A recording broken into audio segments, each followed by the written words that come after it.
It's July 12, 2001. Color 10 anchor and reporter Melissa Moon is sent to cover a story about a 19-year-old woman, Amanda Morton. Morton, originally from Strafford, Missouri, has been missing for several hours. Relatives began distributing flyers all over town with her description. Amanda's parents, meanwhile, had been waiting anxiously by the phone to hear from their daughter or anyone who might know what happened to her. Her car was found just after 1 a.m. at the Highway 125 exit off I-44. Minutes earlier, Morton phoned her sister to tell her she had just been rear-ended. She also called the Highway Patrol to report the accident. A few minutes later, a Strafford officer found the abandoned vehicle and called Morton's parents.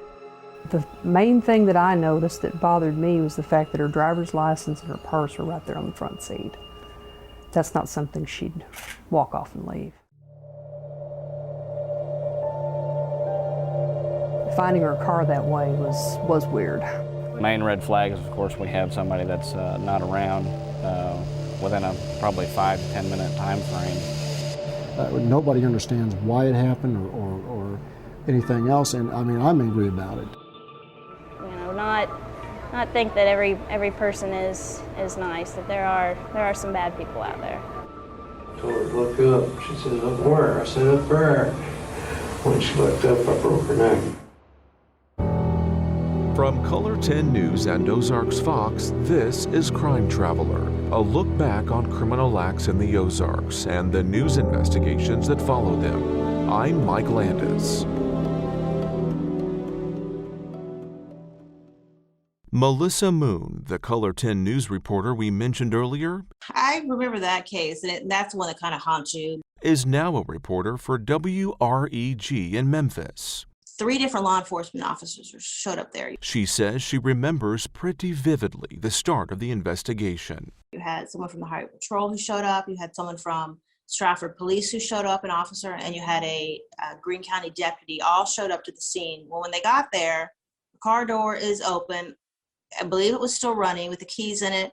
Her purse was still there. Her cell phone was gone. Investigators were stumped. Main red flag is, of course, we have somebody that's not around within a probably 5 to 10 minute time frame when she requested assistance and a police officer just happened onto the location.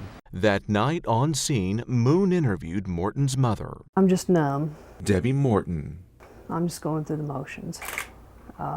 Families come in and done the things that need to be done and kind of told us what to do, which has been real helpful.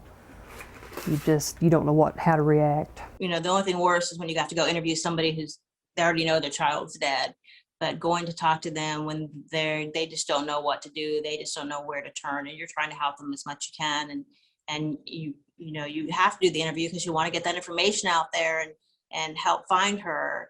And you want to give them some kind of hope. Together, police and reporters work to inform the public about Amanda's disappearance. Witnesses later told officers they saw Amanda talking to a man beside her car, which was parked along the side of the road. Some of the witnesses have indicated that they saw them very peacefully talking beside the car.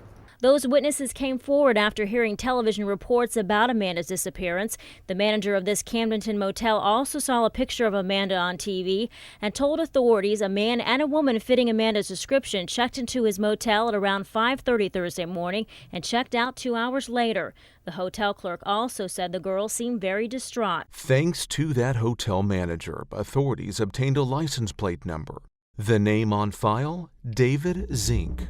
4 hours later, deputies with the St. Clair County Sheriff's Office arrived at Zink's house near Appleton City. He was home. Morton was nowhere to be found. Law enforcement had their man. He was asked to come in for questioning, and he came in of his own free will. I believe it was the next day, a source called and told me that they had found her body. It was at 4 a.m., 6 hours after Zink was taken into custody, that investigators recovered Amanda's body from a shallow grave in a cemetery just 5 miles from Zink's home. that is just heartbreaking. 36 hours after Amanda Morton was abducted, David Stanley Zink was arraigned in St. Clair County on charges of first-degree murder and armed criminal action. During the hearing, Zink said he wanted to represent himself and requested a speedy trial. And then to find out that this was someone who was a convicted rapist and that he'd only been out of prison a few months. And at the time, we're told that this was probably just a crime of opportunity, that at some point he saw her and started following her, whether it was from Springfield and followed her all the way to Strafford and waited for his opportunity. I believe during the trial that one of the victims from one of the previous cases said that he'd done the same thing, where he followed her in his car and she was so shaken up that she pulled over to the side of the road, and he came up and put a knife to her neck. About a month after Morton's body was discovered, Zink offered to tell St. Clair County deputies everything he had done. All he asked for in return was a pack of cigarettes. No, I actually kind of told her to get in the truck, so she didn't really have much of a choice in that matter. Zink told authorities, sure enough, he'd hit Amanda's car that night.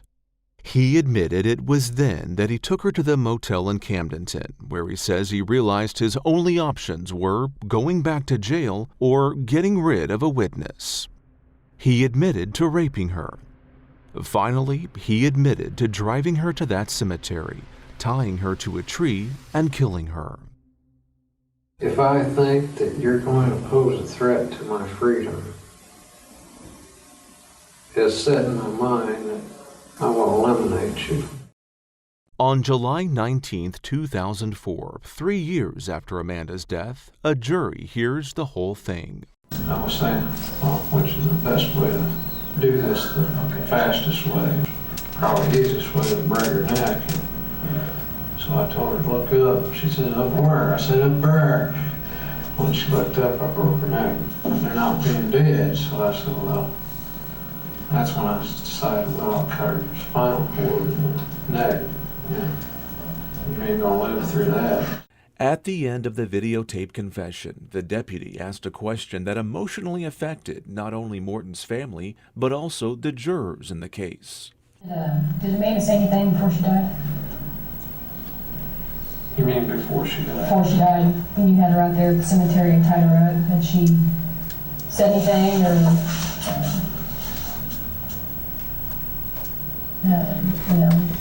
What was her last word? Yeah. Mama. Zink's trial went on for 10 days. We, the jury, having found the defendant, David Stanley Zink, guilty of murder in the first degree of Amanda L. Morton, now assess and declare the punishment at death.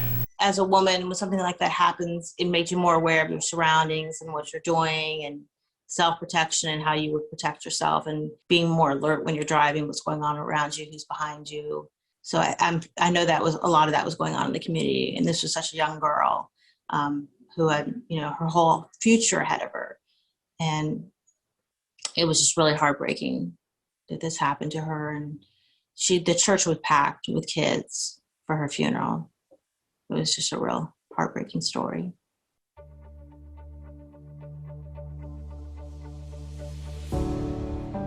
Following Morton's death, authorities saw more and more encouragement to develop a system capable of alerting the public to similar abductions. In any abduction, 24 hours is critical.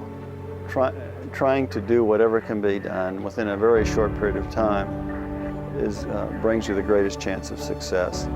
And while it would take time to get the new system up and running, eventually the Amber Alert would come to be. On July 15, 2015, David Zink was executed by lethal injection.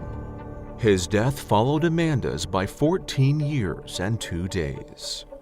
Crime Traveler is a Color 10 News and Ozarks Fox podcast.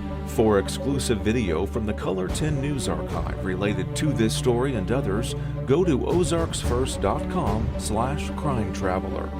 Our producer is Tony Wynn.